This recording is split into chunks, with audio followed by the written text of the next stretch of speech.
Are you eating food? Yes, I am. He's eating food during the podcast. Something that you may not be familiar with. Do you want to know what unfamiliarity has in common with Pratik? What? You. Because you're also unfamiliar that Pratik was just eating, and Pratik's unfamiliar that you know about games. Welcome to the podcast. We're going to be talking about something today called role-playing games. What are role-playing games? Role-playing games, RPGs, are my favorite genre of video games. Woo-wee! I can go on all day. I'm not a traditional RPG fan. What do you know what traditional RPGs are, Pratik? And I mean, what at least I would consider traditional RPGs? No. No? You'll have to explain. You almost shook your head without saying anything. I was about to be like, the audience can't see you. But yeah, we traditional RPG in my, at least from what I know, I'd say something along the lines of like Final Fantasy. Do you know what Final Fantasy is? Like how that game would work? I've heard of it, never played it. So Final Fantasy is more like a turn-based game where you hit with an attack and your party hits with an attack, and then the enemy hits back at you. And then you hit back at them, and then they hit back at you. That was like the turn-based combat that was going on. But the thing that makes it the role-playing game is the actions you make in the game. It's the people you bring on with you. It's the quests that you go on. So I'm not a big Final Fantasy guy. I didn't play Final Fantasy, up to 15. I've played 7. I've played 15. I've played 14. I've played some online. I've played some Final Fantasies, and they stretch through a lot of genres. But I'm gonna start out in my strong point, in my element, and we're gonna talk about Bethesda games and what makes those role-playing games and what defines a role-playing game in general, okay? So, we'll start with what, I'd say defines in most cases your average RPG game, which would be dialogue. I think that something that defines a role-playing game, something that's important is dialogue. It's being able to choose what to say, being able to probe what you're trying to get out. You try to probe the person to figure out information so that you can relate that information to maybe a quest that you're on, or maybe collect information for the future reference, or maybe just to expand upon the lore of that world. And I can't think of a better example than games such as Fallout or the Elder Scrolls series, or maybe even Obsidian's recent game, Outer Worlds. All these games are just traditional role-playing games in the sense that they have so much dialogue, trees that go off and they branch off to these directions of so many different interesting topics, and you can figure out things about people, and it allows you to fit the role of a character. I think that's the kind of the purpose, role-playing game. I think that another common thing with these games, again, is creating a character to roleplay as. I think some games you have a character that you were told to roleplay as. I personally don't know if I would consider that as much of an RPG as much as you can create, because ones that you can create, you can truly choose a role. Here's something I see a lot of, is a lot of communities based around these role-playing games. Yeah. So one of the main, communities that you can get, you have a role-playing community is probably the Elder Scrolls community is one of the biggest ones.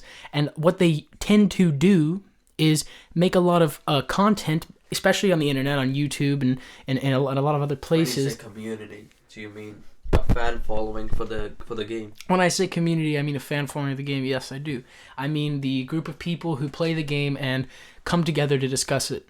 And not just discuss it, but to create for it. Because another thing which we'll touch on later, which is games like Skyrim, which I don't exactly think are too... I don't think it's too relative to the RPG aspects, but they do have a community that is quite strong, and they create a lot of mods and things like that for the game, which we will touch to later. But what we'll get into now is the community itself. Skyrim, Fallout, Elder Scrolls has such a massive community. Fallout has such a massive community.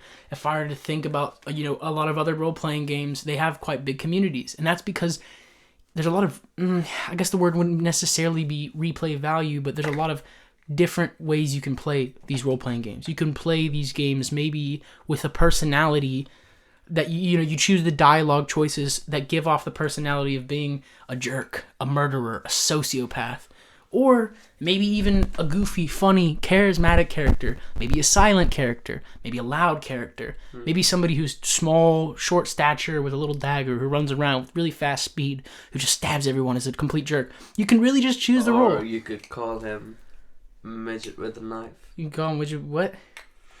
A midget with a knife. You could call him a midget with a knife. If you wanted to, you could also call him Jeffrey, and you could give him 2 knives.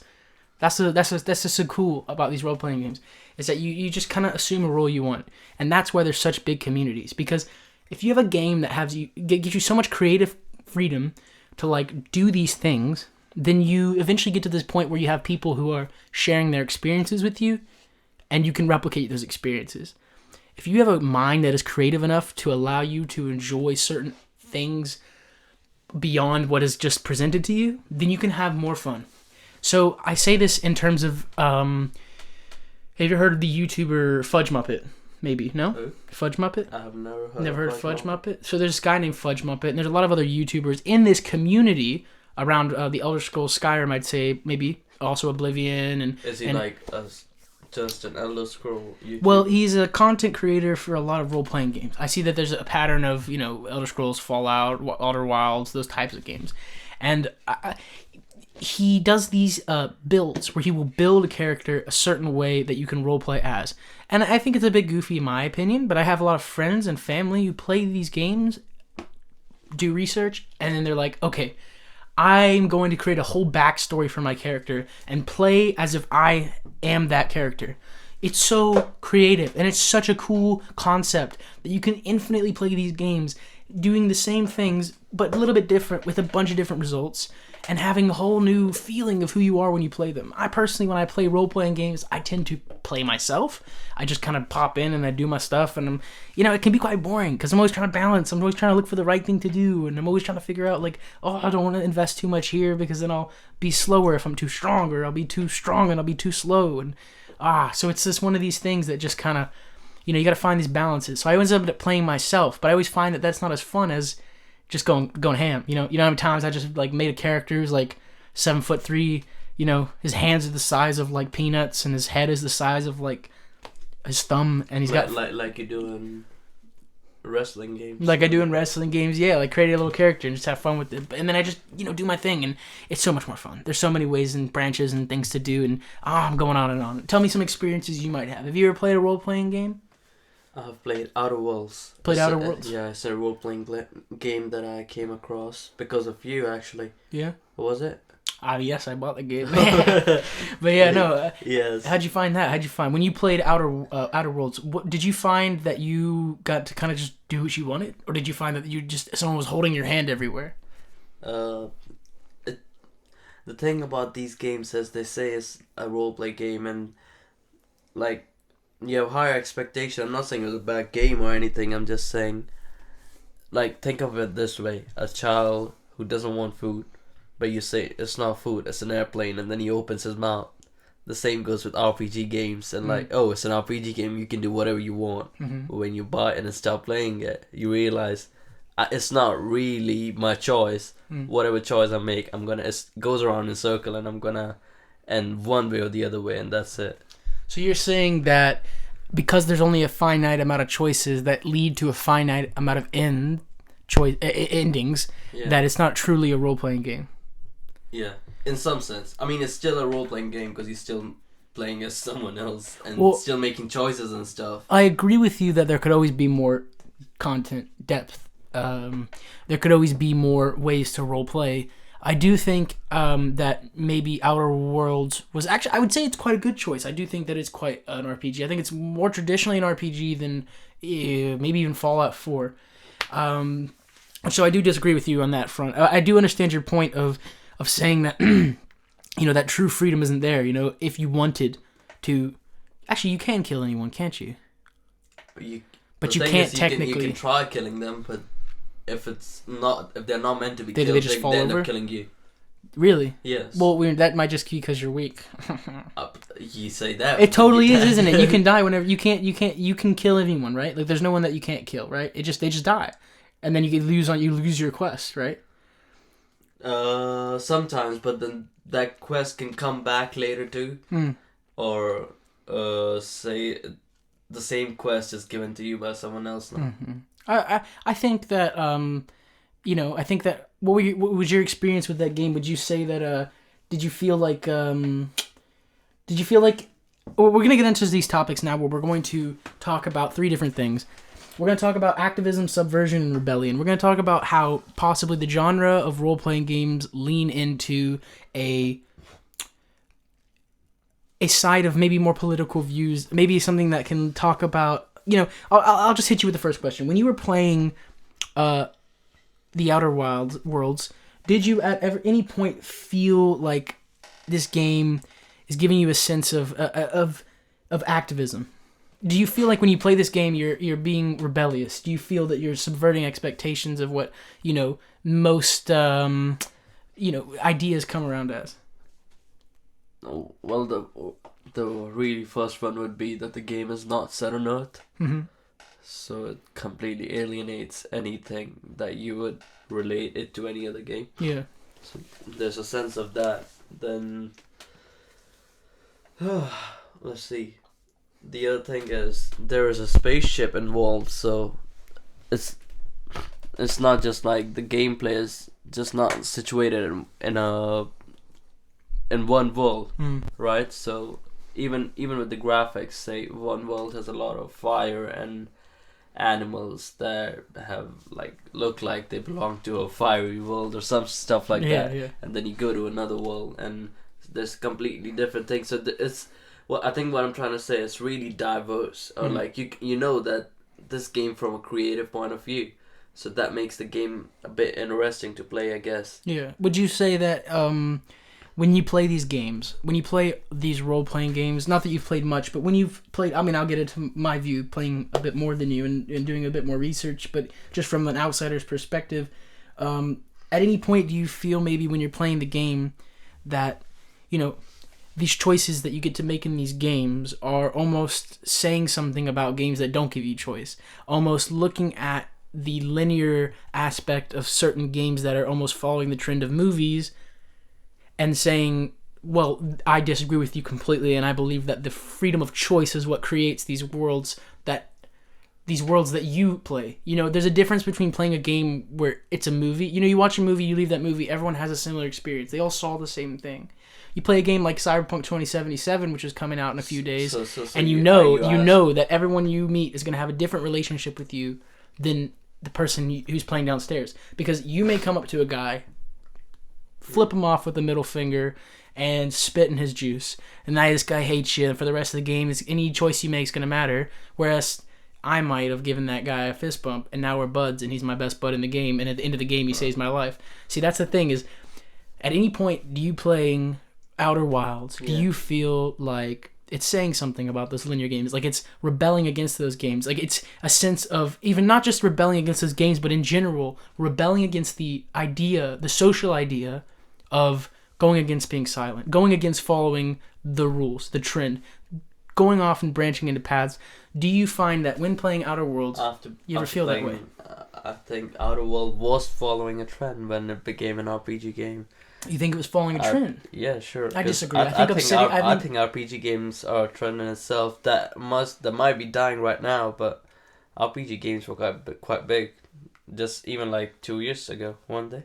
Well, I think that's almost like saying horror films were quite big a year ago. You really can't specifically define. No, like, obviously eras I can. where I mean, sure, like, you can choose. Yeah. Sure, you can choose and there's clearly a specific time where they've been making a lot of zombie games, and there's clearly a specific time where just they pumped out like 3D platformers for movies on the 360. But I don't think that RPG as a genre is not here to stay. I think it's been here to stay, and it's always going to stay. I'm not saying it's not here to stay, obviously, because horror films are still being made, but they're not as big as they used to be, say, when Conjuring came out in 2016, and after that, like, there were so many horror films like Annabelle that came out, and people for 2016, 2017 were really into horror films and stuff. Then, say, Shape of Water comes out, or some stuff comes out, and something that's mystical or just mythical, something related, you know what I mean? Everything's following a trend. I mean, I agree that everything. I do agree that everything's following. I'm not saying once the trend dies, the stuff stops coming out. I'm saying when there's trend, these things come out in numbers. Well, what I'm saying is, do you think that the branching choices and the abundance of freedom within the Outer Worlds contrasts with the linear film-like aspects of modern day games that like God of War and the Order 1886 or something along those lines? Do you think that the just the whole idea of being able to make those decisions, being able to take a footstep outside of the block that you have been cemented in. Do you think thinking outside the box, choosing outside of the box, is representative of anything? Do you think that they're meaning to give you this choice to inflict emotion in you, to feel more like you should do that in real life? Maybe that you should make choices that are not just so following the order. Or do you think that it's not that big? I have a controversial take on that. Like, how controversial we talk is it? I'm just saying because it's really subjective. For me, because I like the cinematic aspects of the game, of the music, and God of War or Ghost of I think Tsushima. again, something to keep in mind is what I mean to say is not necessarily, I'm not critiquing the idea of the game movie being bad. You're saying but that what I'm saying is that the idea of choice mostly is of course I think God of War is a beautiful game, but do you think that God of War is what you would consider maybe lesser than if it had would it have been more if it had more choice, if you had a choice? I understand and your it all question. had a thing. What I'm saying is, if God of War, like, giving the player choice is like breaking fourth wall in some sense, and like it's a good idea, like whoever came up with it first, it was creative then. But like I said, Trent, I personally like to get immersed in the game I'm playing. I don't want to play as Pratik. I'm sitting in my room. I want to play as, say, Kratos or who are like what, Jin? Yeah. I want to play as Jin or Kratos, and I don't want to play as myself in the game. Yeah. And when you give me choices, and I'm still playing the game, and I still know I'm playing this character, but there's this. What if I made this choice? Something different would have happened compared to, I have to do this. So what are you saying that if you did have that choice, it may have taken away from the emotional impact that the writers wanted from the get-go? Let's say you have a different ending, and that ending is less impactful to you. You played this whole game, and you got an ending that you didn't really like because you made a choice that you didn't really know would impact as much. And then you end up with this game where you're like, well, I didn't quite like that ending. I didn't think the story was that well put together. It felt like it was almost like an alternate universe. I guess ending. You just don't like the game. That's the risk you take when you play a game that doesn't. Well, yeah, no, that's what I'm saying. Is that something that you're thinking about? You're thinking that you want what? No. I'm saying is, you think that? Are you saying that lack of choice sometimes allows for a better experience because it allows you to just kind of accept what you're given and enjoy what it is? The lack of choice or having choices is part of the gameplay, and about a video game, it's the other aspects too that attract me to a game, and it's not just the amount of choices that I get, if that makes sense. Because there are a lot of RPG game I wouldn't play, and there are a lot of games that do not have a choice I would still play because all the other aspects of the game are perfect.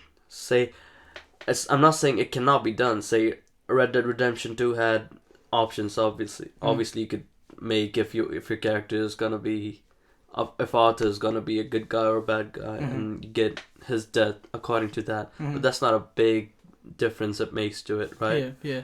I think that we've touched on quite a few good topics. I like what you've had to say. I think next what we're gonna move on to is the social community around role playing games.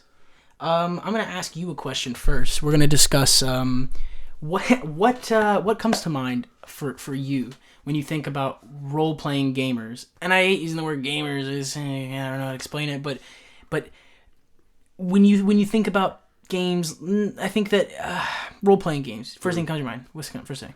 Socially, like when you think about a person who plays them, and I'll be honest, you're an outsider's perspective. You don't play a lot of games. When you look at a role playing gamer, someone who's really into game. Somebody's kind of got a vested interest in the industry. Someone who's at least into games. But more into it than like maybe somebody who's kind of into it. So it's more of a dedicated group of people who play role playing games, investing their time into it a little bit more than maybe your sports games. I guess you could say it depends on the level of role playing it involves. Like some games they're RPG, but they're still I can make this choice or that choice. End of the day, it's just a video game playing, but. As the amount of role playing gets heavy and people start following it on Facebook or say threads on Reddit or something like that, it goes to a different level, doesn't it? Yeah.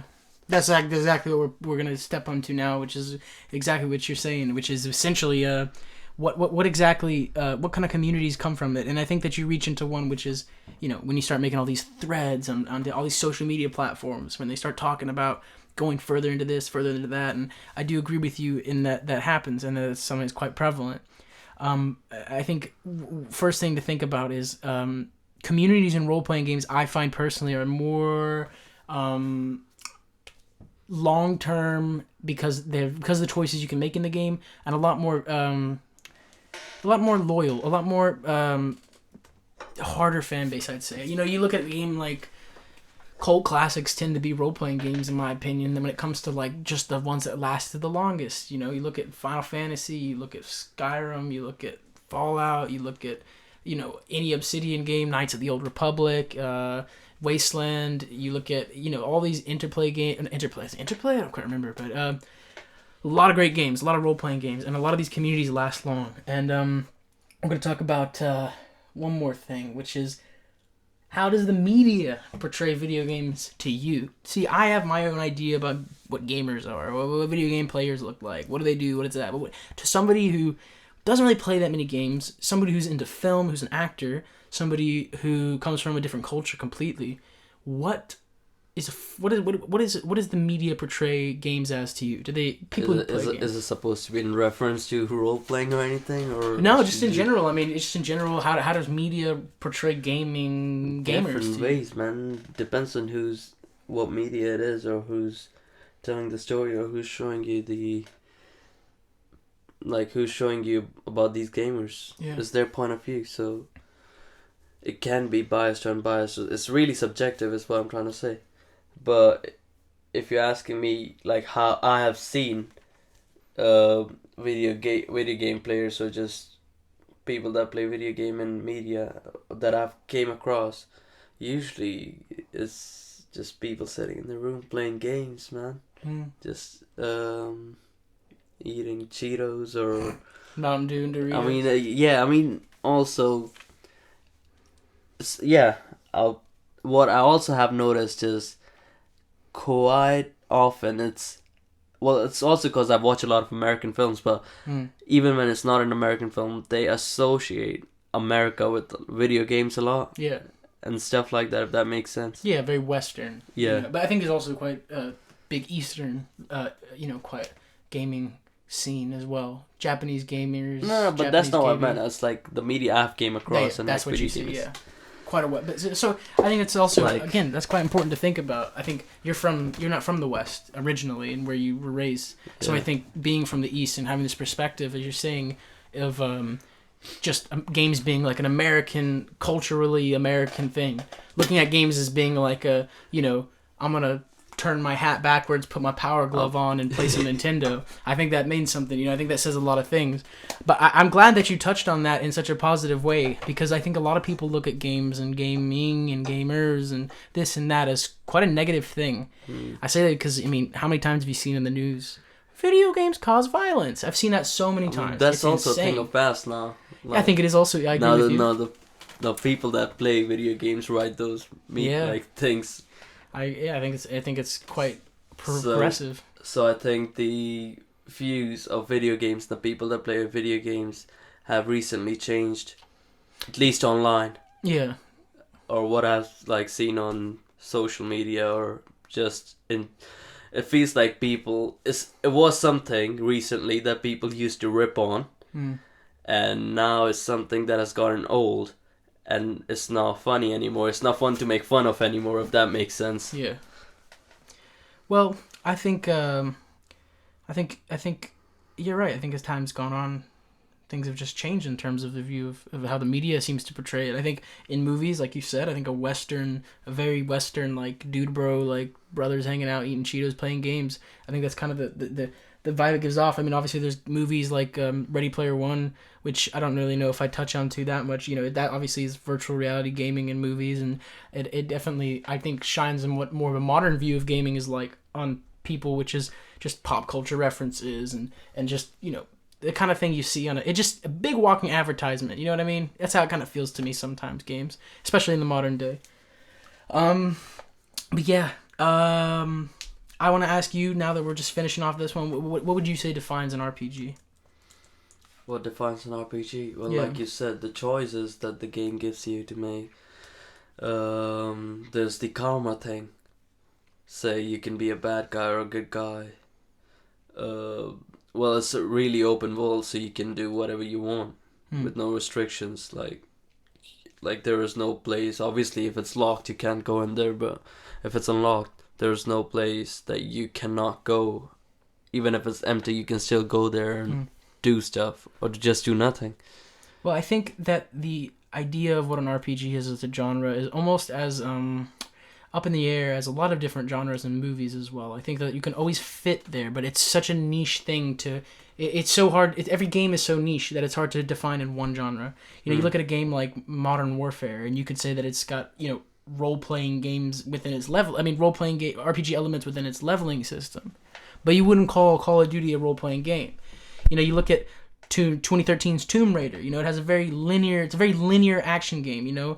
A lot like maybe what's a great linear action game? Again, Call of Duty. You look at Tomb Raider, and it also has God of War, and it's got great leveling and a good skill system. But does that make it an RPG, or is it just an action game with some elements? I think it's an important thing to remember is. It is always going to be a question like that. It's so hard to find a pure RPG because what RPG game doesn't have some action? What kind of RPG game doesn't have a little adventure? What kind of RPG game doesn't have, all these different things? And what kind of game doesn't have at least a little bit of a hint of an RPG system in place? Western RPG, whether it be that or wherever Eastern RPG, JRPG. I think that the important things about just in general, what makes an RPG is, it's important to realize that, it's you taking on a role in a game. And I think that if you can find a way to stretch that and find a way to kind of answer any questions that have to do with is your game RPG and you can fill in a box or two, I think that it would be considered an RPG. I think for it to be considered a traditional, something maybe considerably just an RPG and not having a bunch of other first-person shooter, survival, this, that, for it to just be an RPG, I believe it's a lot more dialogue heavy, decision based, and allowing you to have freedom in those choices. I think we had a good talk. I hope now you know a little bit more about RPGs, and I hope that we've also discussed a little bit more about RPGs. Let's shake some hands, and thank you, and I'll see you guys next week.